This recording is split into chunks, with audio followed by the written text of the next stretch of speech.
on veut avancer un petit peu aujourd'hui, mieux qu'on l'a fait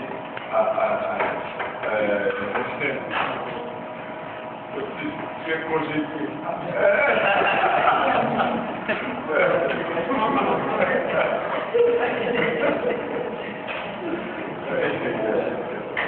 On parlera après. Ok. Mais là,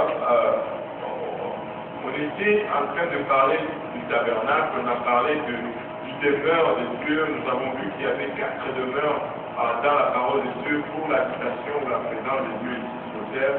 Et le tout premier demeure, c'était le tabernacle, dont nous sommes en train de détailler le plan.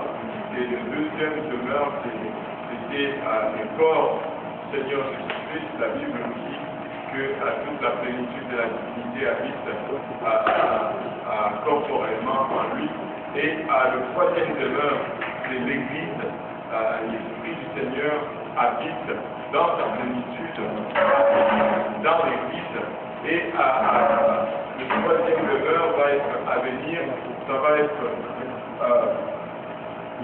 l'arche céleste qui va descendre dans la ville sainte, dans la Nouvelle Jérusalem, et c'est là que nous allons tous être séparés avec Dieu. Maintenant, nous avons vu qu'au mont Sinaï, Dieu a donné d'une main les 10 commandements, et de l'autre main, il a donné l'arche de l'Alliance. Les 10 commandements, c'était les préceptes ou les principes à suivre pour garder une relation appropriée avec Dieu. Et de l'autre côté, l'arche, le plan du tabernacle, je devrais plutôt dire, le plan du tabernacle de l'autre côté, c'est les étapes à suivre si on a brisé la loi, si on a enfreint la loi, on doit suivre on doit suivre les étapes du tabernacle pour nous réconcilier avec Dieu. Et si on le regardait à plutôt à l'arche de l'Alliance, plutôt, qu'est-ce que je dis l'arche de l'Alliance?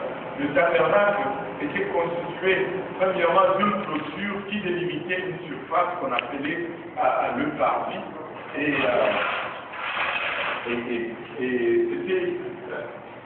c'était une clôture avec une seule porte, et une seule porte parce qu'il n'y a qu'une seule façon de s'approcher de Dieu. Et elle délimitait cette surface qu'on appelait le parvis. Maintenant, à l'intérieur, sur le parvis, il y avait premièrement la toute première chose, ou la toute première fourniture que tu voyais quand tu entrais dans le tabernacle, c'était l'autel des holocaustes. L'autel des holocaustes, c'était la fourniture le plus imposant de l'arche. On va tourner dessus. C'était l'objet le plus imposant, il était massif, tu ne pouvais pas le manquer, et c'était avec un but, parce que tu ne pouvais aller nulle part ailleurs dans le tabernacle sans passer par l'autel des holocaustes.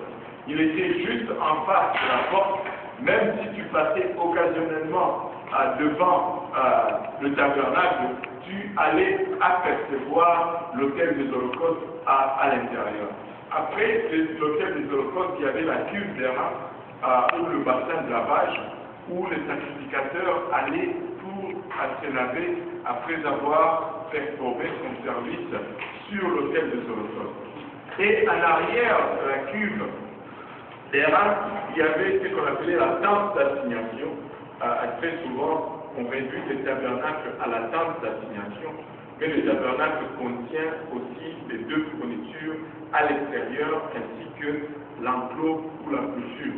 Et maintenant, la tente d'assignation était divisée en 2. La première partie était 2 tiers de la tente et la deuxième partie était 1 tiers de la tente. Et les 2 parties étaient divisées par un rideau ou un voile très épais, tellement épais que tu ne pouvais pas le déchirer. La Bible nous dit qu'il devait tisser ce rideau tellement épais que Si on mettait 7 taureaux attelés d'un côté et 7 taureaux attelés de l'autre, et qu'on attachait le rideau aux deux attelages de taureaux, et que les taureaux tiraient dans des directions opposées, ce rideau ne devait pas se déchirer. C'était plus que le jean, c'était plus que, c'était dur, c'était, je ne sais pas moi, la tente ou quelque chose comme ça, mais ça ne pouvait pas, et ça ne devait pas se déchirer. Et c'est ce qui séparait les deux. Et la première partie, on l'appelait le lieu saint, et la deuxième partie, on l'appelait le lieu très saint, ou le saint de saint. Et dans la première partie, on trouvait 3 objets, 3 fournitures. Il y avait le chandelier d'or, il y avait la table pour le pain de proposition, et il y avait l'autel de l'encens ou l'autel de parfum.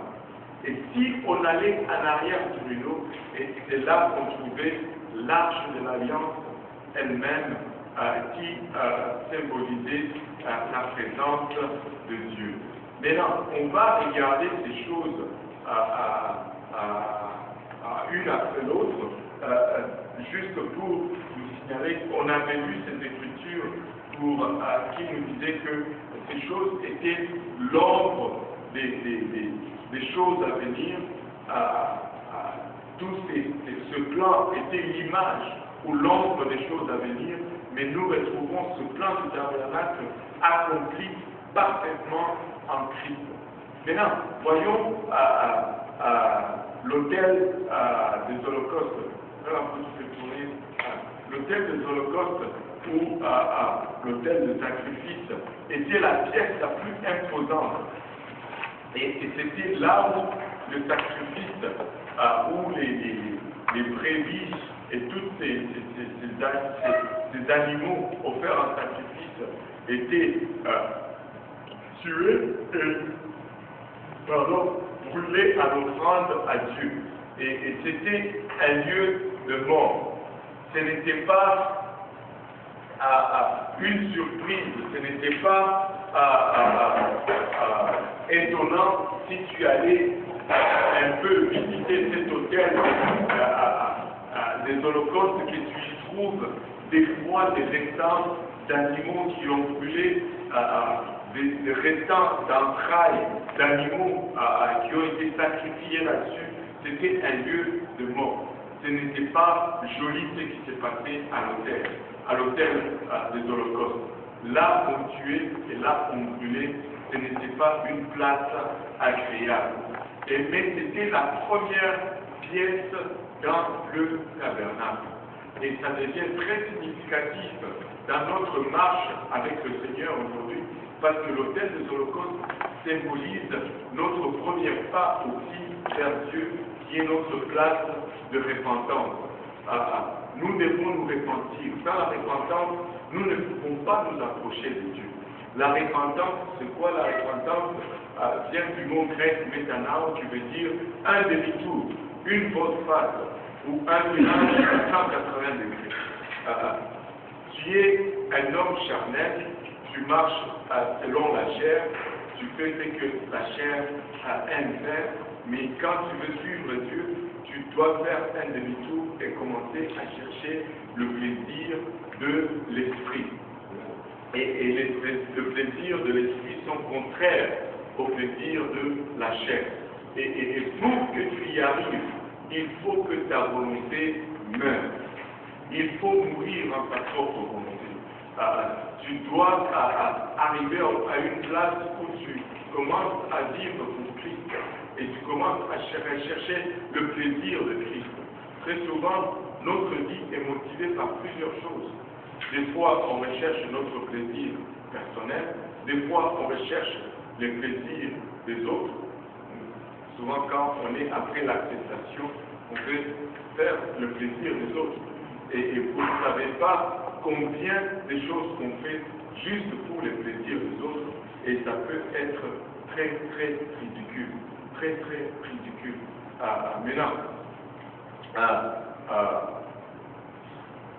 nous devons mourir à nous-mêmes. Heureusement que Dieu ne nous demande pas d'aller nous faire sacrifier. Il nous demande seulement de tuer notre volonté. et de la soumettre à sa volonté. Parce que si ma volonté est encore forte, la volonté de Dieu ne pourra pas gérer ma vie. Elle ne pourra pas gérer ma vie. Je dois vraiment soumettre ma volonté à la volonté de Dieu et ainsi je pourrai exceller comme chrétien.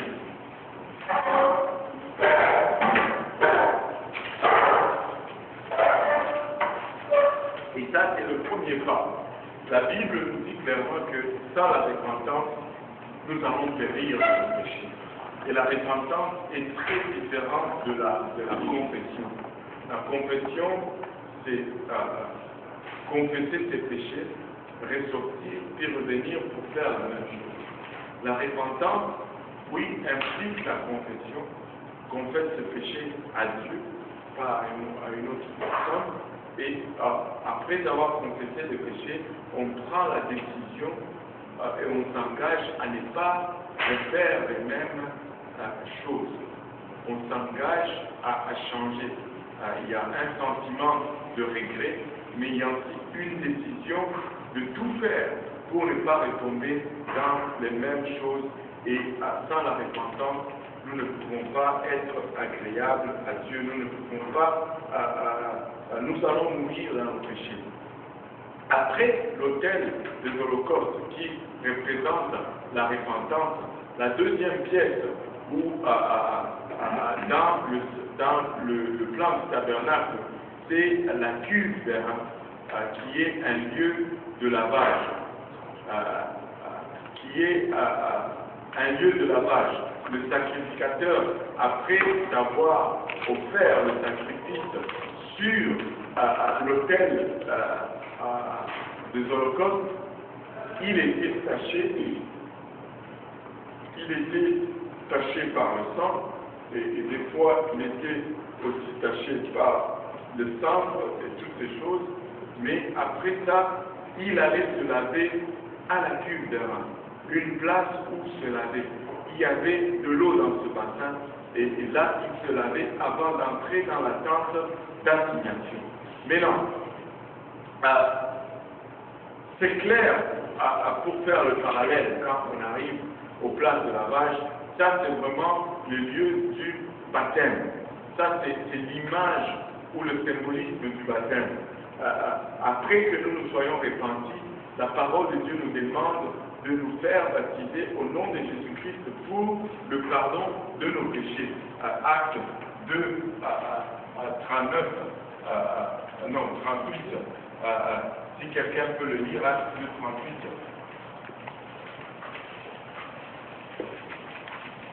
Je sais qu'il y en a qui peuvent le lire sans leur livre, mais c'est bon d'entendre le son des pages tournées. Oui.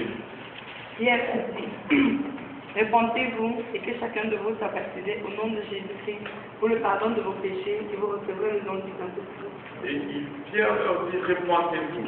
Répentez-vous, c'est le premier pas vers le Seigneur. Et que chacun de vous soit baptisé. Il n'a pas dit chacun de vous peut se faire baptiser s'il veut.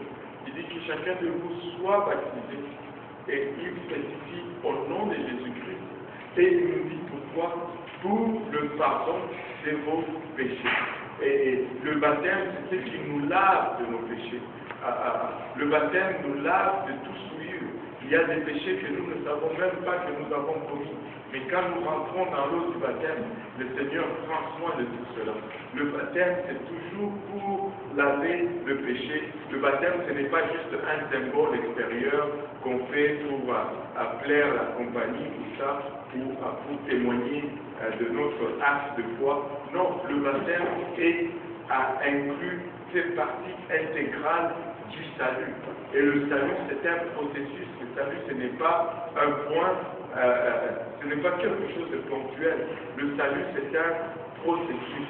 Et il faut passer à travers tout le processus. Tout comme la naissance. La Bible nous dit que le salut est comparable à la nouvelle naissance.